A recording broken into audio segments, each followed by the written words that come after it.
Credit card fees eroding your bottom line? PayJunction's integrated smart surcharge solution offers built-in compliance tools, simplified reporting, and thoughtfully designed customer-facing terminals that protect CSI. Some dealers are saving over $130,000 annually per rooftop. See it in action at payjunction.com/auto. Welcome to Daily Drive for Wednesday, October 22nd, 2025. I'm Kellen Walker in Las Vegas. Today on the show, Nexperia China declares independence from its parent company as the industry braces for chip disruptions. Those concerns spark a warning from Volkswagen to its workers about possible stoppages.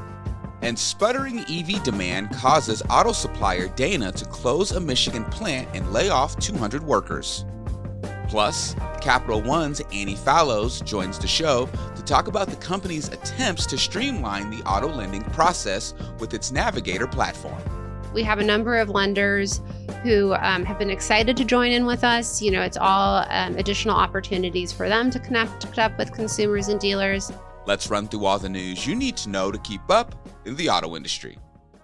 Nexperia's China arm says it's now operating independently. It's a move that deepens tensions over chip supplies critical to the global auto industry. The announcement came just before Dutch and Chinese officials met to discuss the escalating dispute. The Dutch government recently seized control of Nexperia from the Chinese parent Wingtech. Beijing has blasted the Netherlands for what the Chinese media have called, quote, economic banditry. China's commerce minister urged the Dutch to protect Chinese investors' rights, while the Dutch side said it hopes for a constructive resolution. The fallout from that Nexperia dispute is already rippling through Europe's auto industry. Volkswagen is warning employees it can't rule out production halts because of supply chain disruptions tied to the chipmakers' turmoil. VW says its plants haven't been affected yet, but it's bracing for possible short-term impacts. German news daily Bild reports that stoppages could start as soon as October 29th, hitting the Gulf Line first. It cites sources familiar with the plans. VW calls that speculation for now. Beyond the chip turmoil, supply chain strains are hitting other corners of the industry. Supplier Dana is shutting down its Auburn Hills, Michigan plant and laying off 200 workers. That's as EV demand falls short of expectations. The company told the state it will wind down operations through January. Dana says the sudden drop in customer orders for electric vehicles made the plant unsustainable. Just 2 years ago, the supplier pledged more than $50 million to expand the site for EV battery cooling parts. A bet that's now gone cold as the market slows. And those are today's headlines. You can find more details on all those stories at autonews.com. If today's news about Nexperia and Dana are any indication, it's probably no surprise that auto suppliers are on edge. That tracks with the findings of our latest Automotive News Auto Industry Confidence Index. Here to talk about it is our own John Irwin, who covers the supply chain for us at Automotive News. John, welcome back to Daily Drive. Thanks for having me. All right, John, elephant in the room. Suppliers are feeling more stressed lately. What's causing it? Yeah, it's this year, I think a lot of it is being driven by kind of two big factors. The first being tariffs and kind of the uncertainty that's been kind of brought in place since tariffs have been rolled out and the additional costs associated with those. And then on the other hand, you have automakers kind of rolling back some of their electrification plans and suppliers trying to sort of readjust to that. A lot of this stuff outside of the tariffs are things that suppliers have been a bit, stressed about for really since COVID. I mean, there's been a lot of, inflation and, labor costs and have risen and things like that have been issues that suppliers have been talking about for a while now, but those are still there. Those are still the things that, suppliers have told us in the our confidence index that are issues that are very upfront for them. But I think front of mind, really more than anything, is maybe the EV transition and how that's maybe not come as quickly as a lot of companies were banking on a few years ago. Because of that, a lot of companies made big investments a few years ago. The returns maybe haven't been there. And a lot of companies are sort of left looking for that return, trying to get, figure out where to go from here. That's left a lot of companies looking for maybe price adjustments from their customers as they look to, as automakers look to extend their ICE programs. But whether that happens or not, it sort of depends on the supplier. A lot of the suppliers that we surveyed said that they're not feeling very good about their pricing power at the moment. And they're not very optimistic 6 months from now that situation will improve. So a lot of companies are feeling right now like they're maybe not making, the profits they were anticipating a few years ago, which coming off of those big rounds of investments and things like that, for a lot of them is not an ideal situation to be in. On top of that, you have just general uncertainty about the market moving forward, where things will land with tariffs and that sort of thing. A lot of companies have had some success in pushing tariff costs up to their customers, but there's questions about how long that'll last, where tariffs will ultimately settle after North American trade talks happen. So there's just kind of a general unease about where things are at for a lot of suppliers. Generally speaking, of course, there's some that are doing much better than others, but yeah, there's kind of a general sense of uncertainty, I guess, at the moment for a lot of the supply base. And compare results from larger suppliers to what we're seeing from smaller companies. Yeah, larger suppliers in general, again, I want to speak very generally here, but larger suppliers tend, I think, to be doing at least a little bit better on some of these fronts than smaller ones, which makes a little bit of sense. We're talking about large, especially publicly traded suppliers, like your Magnas or Lears and those sorts of companies of the world. Those suppliers tend to be diversified. They have, a lot of access to capital. They have a lot of customers, and all of that in the end kind of brings them a lot of leverage at the end of the day. They have a lot of expertise in various areas. They can lean a little bit more into, one part of the business if the other is flagging a little bit. And that gives them a little bit of power with automakers and a little bit of leverage when they're looking for, say, a price increase or some other concession. Whereas when you look at smaller suppliers, especially once you get into, smaller mom and pop shops or, companies in the lower tiers, a lot of them, maybe they only make one or two products. They might only rely on, one or two customers, and they might be really, really good at that thing. But, if the market isn't quite where they were anticipating, or there are other competitors that maybe automakers can turn to, they don't find themselves with a lot of leverage. And in this moment where there's kind of a lot of uncertainty about where things go in the future, they might not know exactly where to invest, if they're even able to, if they have the capital at the moment to do that. So yeah, for a lot of them, the situation is a little more perilous than the bigger suppliers. Again, kind of speaking generally here, there are certainly some smaller suppliers that have, in this situation where, gas powered vehicles are going to account for a larger share of the market moving forward than maybe people are anticipating a few years ago. If you're in that space and you're not super impacted by tariffs compared to other companies, you might be doing okay. But generally speaking, a lot of those smaller companies are trying to feel out kind of where things are going moving forward. And that's easier said than done. Good stuff, John. John Irwin, thank you so much for joining me. Thanks so much. You can find all of the findings and details of our Q3 Auto Industry Sentiment Index on autonews.com. Coming up, Capital One is seeing results from its Navigator platform, which is meant to streamline the auto lending process. The head of the platform, Annie Fallows, joins the show to talk about it next on Daily Drive. Automotive News Shift podcast brings you the latest on automotive technology, trends, and transformation. I'm Hannah Lutz. And I'm Molly Boygon.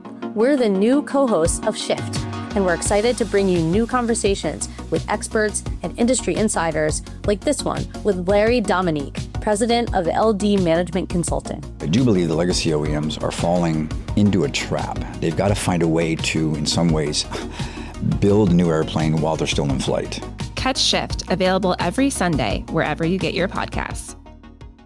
What if your dealership could save $130,000 per rooftop with one simple switch? Automotive leaders are under constant pressure as labor, parts, and processing costs climb. That's why dealers are turning to PayJunction's Smart Surcharge, a cost-cutting tool built for auto with DMS integration and CSI protection in mind.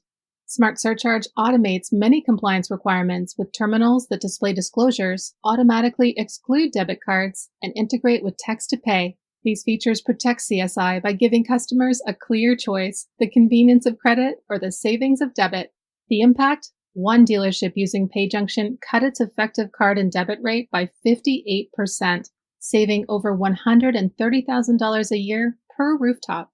And now dealers making the switch to Smart Surcharge can get even more since PayJunction is offering a free month of processing to dealers and shop owners, reimbursing up to $10,000 in processing fees when a qualified auto industry merchant activates Smart Surcharge by visiting payjunction.com/drive savings. For 25 years, PayJunction has built its own payment technology, specifically engineering tools that integrate payments with auto industry management software while providing access to tools designed to enhance the customer experience. Take control of costs, streamline payments, and reinvest your savings with PayJunction to gain a competitive edge for your business. Get your free month at payjunction.com/drive savings today. Welcome back to Daily Drive. I'm Kellen Walker. Capital One's Navigator platform gives dealers, lenders, and customers tools to make the auto lending process smoother for everyone involved. Annie Fallows leads Navigator for Capital One. She spoke with Automotive News retail reporter John Hutter at the Auto Finance Summit in Las Vegas this month. I guess kind of the first thing is just kind of, I think it's been a while since I've talked with you guys over at Capital One about Navigator. And I guess, can you talk about kind of where that's at, both the customer facing one, and then I believe you've got one that's kind of meant more on the dealer side? Yeah, we've been on a really exciting journey. So exactly as you were saying, it's a multi-sided platform where we always work back from the consumer and the dealer needs. And so we have Auto Navigator, which is the consumer-facing version of it. And we've been really on a journey to fully build out that shopping experience. So we started with a real focus on pre-qualification and still believe that that's so important to the journey. But we've built it out so that you can do trade-ins on it. You can check inventory. We've done a lot to make the images really helpful and compelling. And so that's our consumer-facing property. But as we did that, we developed a lot of capabilities that we felt could be really helpful to dealers too.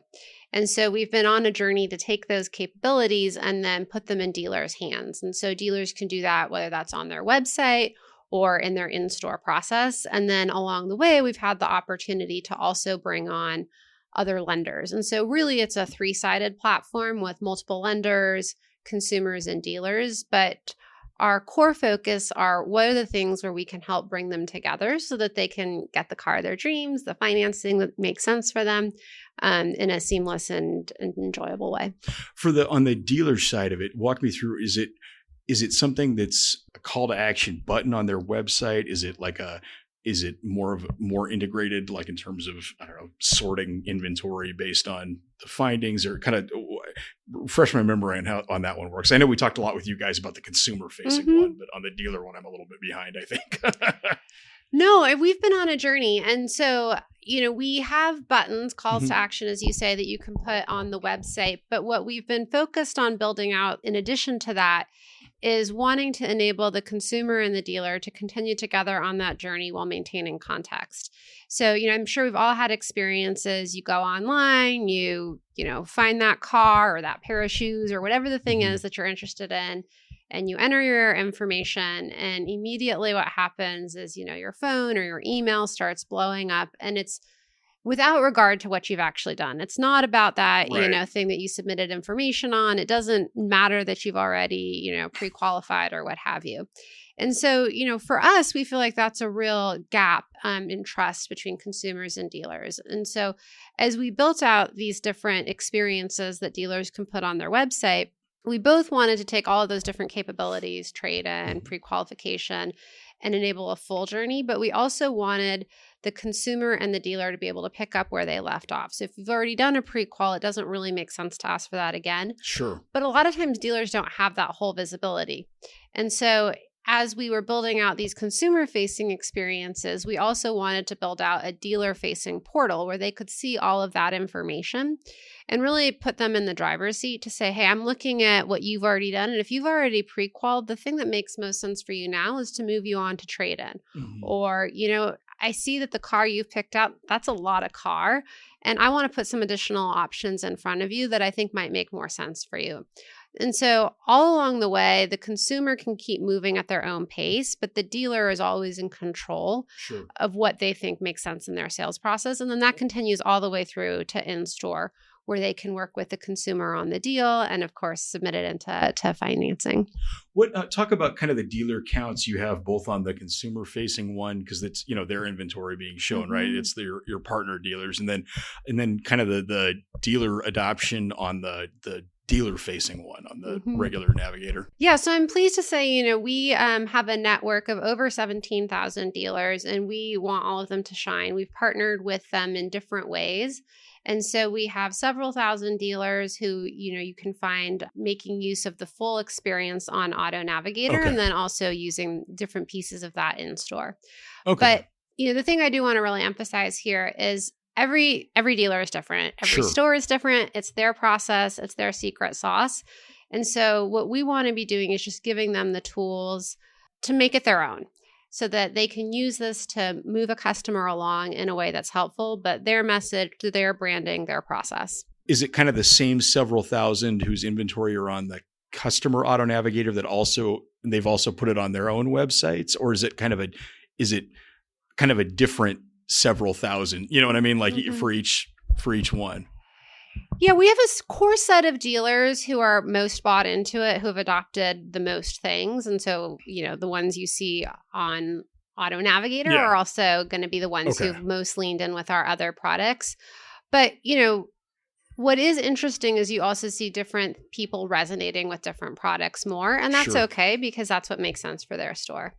You'd say it's mostly the same population, but there's a different, there's some that are unique to each platform. Okay. No, that's interesting.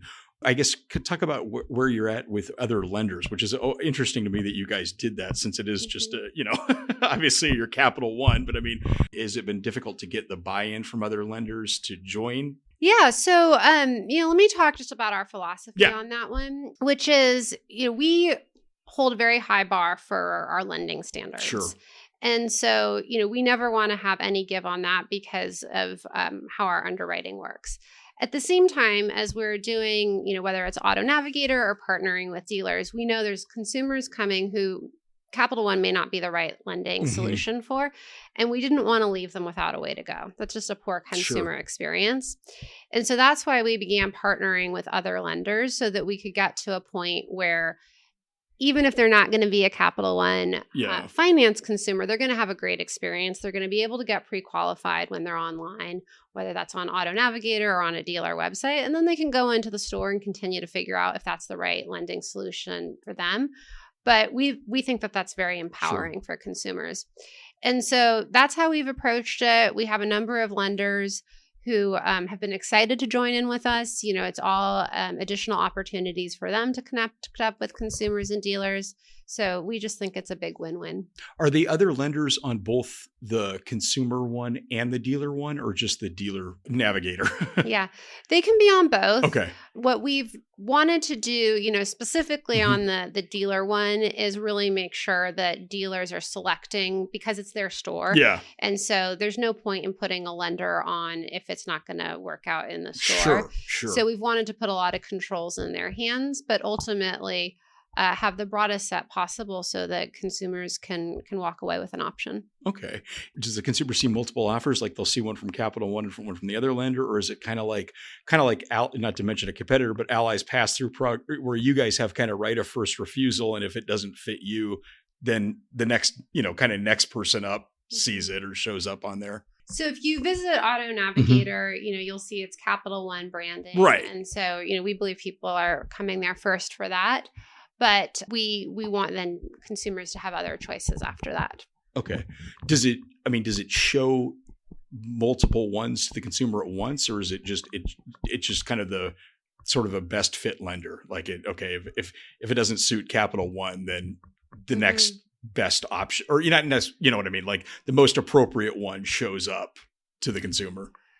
We have a waterfall approach, if that makes sense. Yeah. I think the thing that we want to be very respectful of is that it's not for us to say who is the best next lender. Okay. That's really a conversation that a consumer and a dealer can have together based on all of the terms of the loan. Sure. And so that's the role we want to play. And that's where we believe that dealers play a really important role in selecting that order.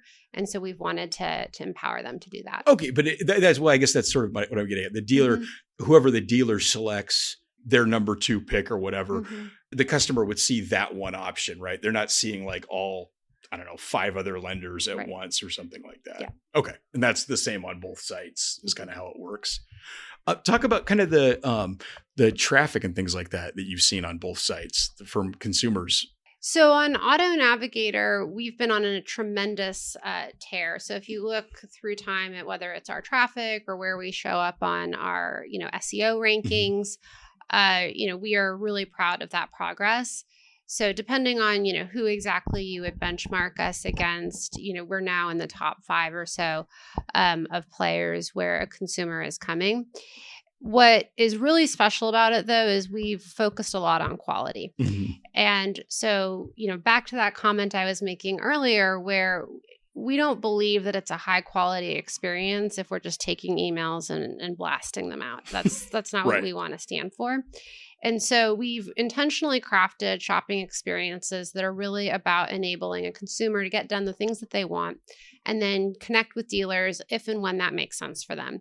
And so as a next step, because you have a question on an inventory, because you want to schedule an appointment, because you're pre-qualified and ready to take that next step. And so as a result of that, we see that we have industry-leading conversion rates, which is something that we are, really, really thrilled about and continue to monitor closely. So if we see, even one small corner, one button where you're like, oh, that's not actually a high converting customer experience, we've actually pulled back on those, even though we know that it could look good in the numbers, it's not the right thing to do. And so we've been laser focused on that quality experience.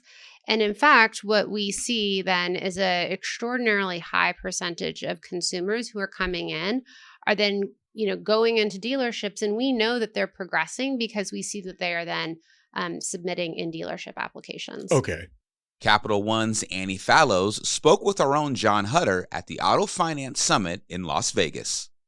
That's Daily Drive for today. I'm Kellen Walker. Thanks to Automotive News executive producer Jake Neer, as well as our own Jan John and John Irwin for their reporting for today's podcast. We also had reporting from Kurt Nagel of our sibling publication, Crane's Detroit Business. You can get the latest news on auto lending, supply chain issues, and everything happening in the auto industry at autonews.com. Come back tomorrow for a conversation with experts about the vehicle affordability crisis and possible solutions. For most Americans, they're dealing with cars as a need, not as a want. And so I think it's really important to remember that. We'd love to hear from you. Let us know what you think of the show and the topics we covered today. Send us an email at dailydrive@autonews.com or leave us a voicemail at 313-444-2774. And if you enjoyed the podcast, remember to like, leave a review, and subscribe so you never miss an episode.